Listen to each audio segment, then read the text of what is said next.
ಯುವ ಶಕ್ತಿಯು ಸಮಾಜ ಮತ್ತು ದೇಶದ ಅಭಿವೃದ್ಧಿಯಲ್ಲಿ ಪ್ರಮುಖ ಕೊಡುಗೆಯನ್ನು ನೀಡುವಲ್ಲಿ ಪಾತ್ರವನ್ನು ವಹಿಸುತ್ತಿದೆ.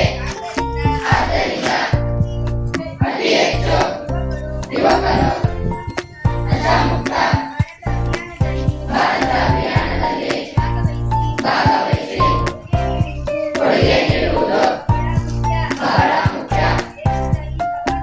ದೇಶದ ಈ ಸವಾಲನ್ನು ಸ್ವೀಕರಿಸಿ ಇಂದು ನಾವು ನಶಾಮುಕ್ತ ಭಾರತ ಅಭಿಯಾನದ ಅಡಿಯಲ್ಲಿ ಒಂದಾಗುತ್ತಿದ್ದೇವೆ ಮತ್ತು ಸಮುದಾಯ, ಕುಟುಂಬ, ಸ್ನೇಹಿತರು ಮಾತ್ರವಲ್ಲದೆ ನಾವು ಮಾದಕ ವ್ಯಸನದಿಂದ ಮುಕ್ತರಾಗುತ್ತೇವೆ ಎಂಬ ಪ್ರತಿಜ್ಞೆಯನ್ನು ತೆಗೆದುಕೊಳ್ಳುತ್ತೇವೆ.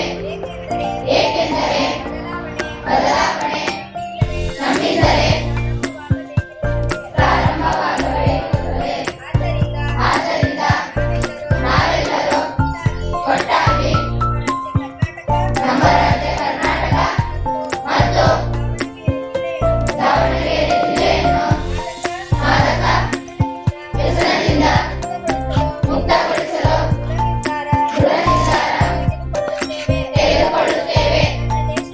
ನನ್ನ ದೇಶವನ್ನು ಮಾದಕ ವಸ್ತು ವ್ಯಸನದಿಂದ ಮುಕ್ತಗೊಳಿಸಲು ನನ್ನ ಕೈಲಾದಷ್ಟು ಸಾಧ್ಯವಿರುವ ಎಲ್ಲ ಪ್ರಯತ್ನವನ್ನು ಮಾಡುತ್ತೇನೆ ಎಂದು ಪ್ರತಿಜ್ಞೆ ಸ್ವೀಕರಿಸುತ್ತೇನೆ. ಜೈ ಹಿಂದ್.